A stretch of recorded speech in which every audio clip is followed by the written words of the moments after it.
E aí você vê essa matéria aqui, ó. Olha só. Como é complicado às vezes, como às vezes gera um desgaste. Como às vezes o Barroso devia pedir para outra pessoa defender as urnas. Porque fica estranho. Às vezes pode evitar, né? Sabe aquela história, a mulher de César, não basta ser honesta, tem que parecer honesta? A matéria anterior falava assim, duas matérias antes falavam o seguinte, que, olha só, o ministro que o Dilma iria escolher iria entrar no meio do caso do mensalão e poderia fazer com que o caso do mensalão tivesse reviravoltas, inclusive até a favor dos petistas. E aí a matéria do UOL de 2014, Barroso e 3 ministros livram réus do mensalão da acusação de quadrilha. O ministro Barroso votou em sessão nesta quinta-feira, dia 26, para que 8 réus do mensalão sejam absolvidos da acusação por formação de quadrilhas. Entre eles, o José Disseu, e o ex-tesoureiro do PT, Delúbio Soares, e o ex-presidente do partido, José Genuíno. O ponto de vista de Barroso irritou o Joaquim Barbosa. Você lembra do Joaquim Barbosa? Estava no STF na época. Joaquim Barbosa interrompeu o voto do colega em vários momentos e acusou o Barroso na época de fazer discurso político e contribuir para a impunidade. Além disso, Joaquim Barbosa afirmou que o colega já tinha o voto pronto antes do julgamento. Palavras duras do Joaquim Barbosa.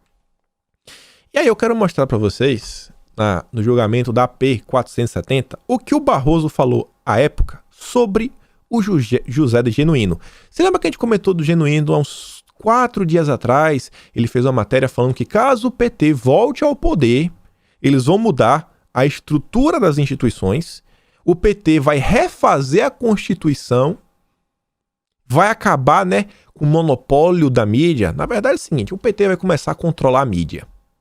Esse é o Genuíno. A gente trouxe essa matéria bem recente. Saiu na Veja. Olha o que o Barroso falou sobre o Genuíno na época. Vejam só.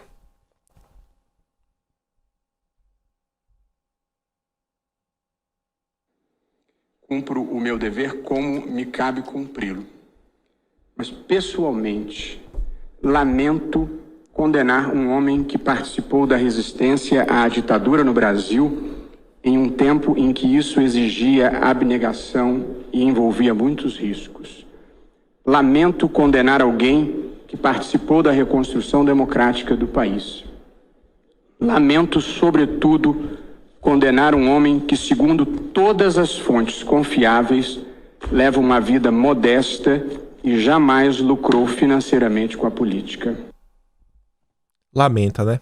Eu também lamento. Pô, Genuíno pô, é um grande homem. Lutou pela democracia brasileira. Como é que alguém pode condenar o José Genuíno e se sentir bem? Realmente, assim, cara, não dá. Não dá. Grande homem é o Genuíno.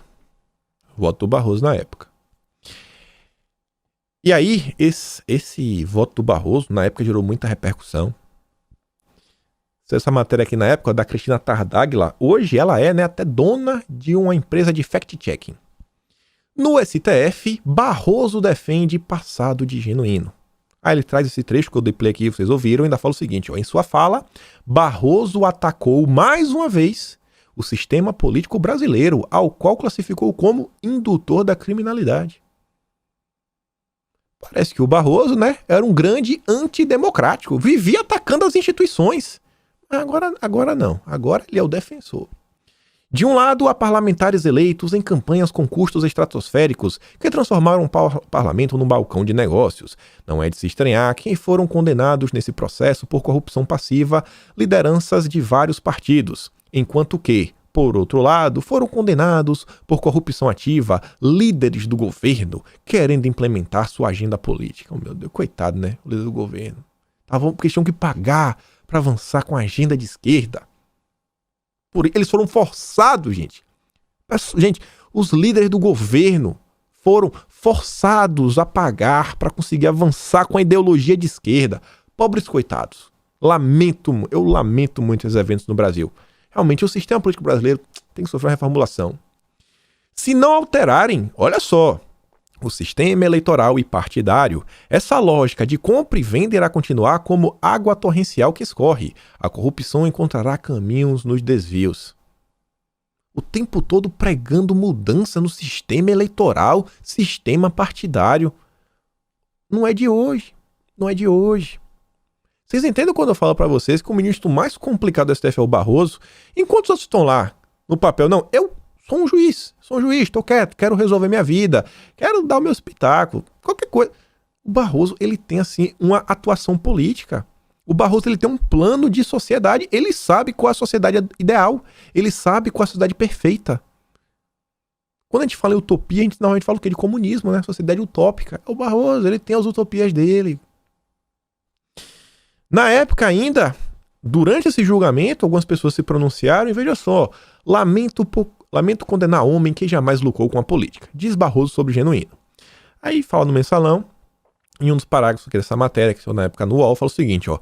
Ainda que não haja nenhum código de ética que impeça os ministros do STF usarem as sessões plenárias para emitirem opiniões e ideologias, Fernanda de Almeida Carneiro, advogada criminalista e professora da Escola de Direito do Brasil, que acompanhou o julgamento, blá blá blá, disse que o momento não era o mais apropriado para o Barroso sair em defesa do Genuíno.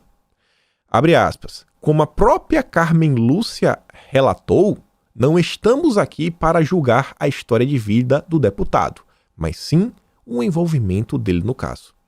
Isso aqui foi a fala da Carmen Lúcia, segunda aspas. Não estamos aqui para julgar a história de vida. Carmen Lúcia precisou falar isso à época lá dentro.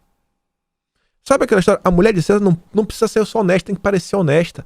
Aí você vê o Barroso, os vínculos que o Barroso possui, né, com o PT. Foi indicado pela Dilma, elogiado pela galera ao redor do Lula. Chamou o cara que é ex-chefe do José Dirceu, que tinha como assim um mentor espiritual, guru espiritual, o mesmo cara que o Barroso admira.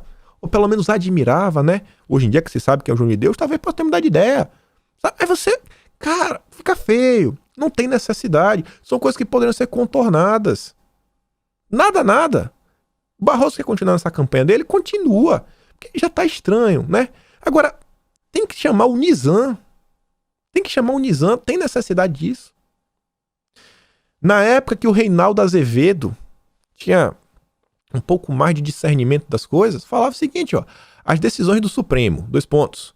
Barroso vota certo no caso de Genuíno e pensa errado em qualquer caso. Com a devida vênia é um papelão. Você vê, né? Esse negócio de vênia, o Barroso adora falar essa palavra, vênia pra cá, vênia pra lá.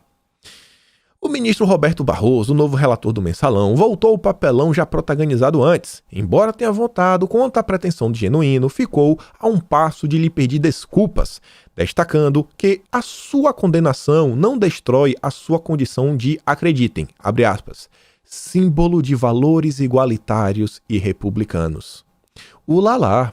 Temos um símbolo do republicanismo e do igualitarismo que está na cadeia porque cometeu crimes no comando do maior partido do país, que estava e está no poder. Não é a primeira vez que este senhor vem com essa pataquada.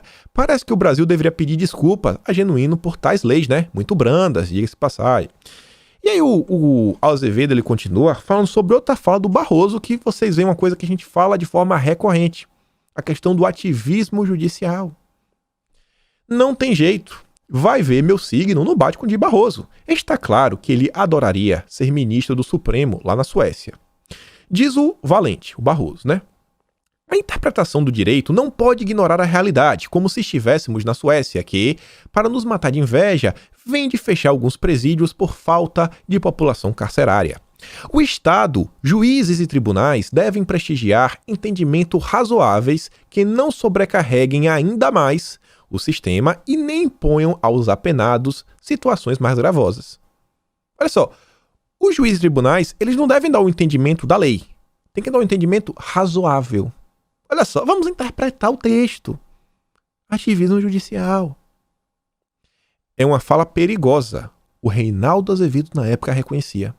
Levado ao pé da letra, os juízes passarão a tomar decisões segundo a sua particular leitura da realidade, não segundo a lei. Sempre que forem condenar alguém, devem se lembrar de que, na Suécia, a pena seria justa. Mas no Brasil não é, né? Porque a cadeia no Brasil é superlotada, é lotada, a comida é ruim, tem muita gente. Meu Deus. Tô entendendo, gente. Tô entendendo.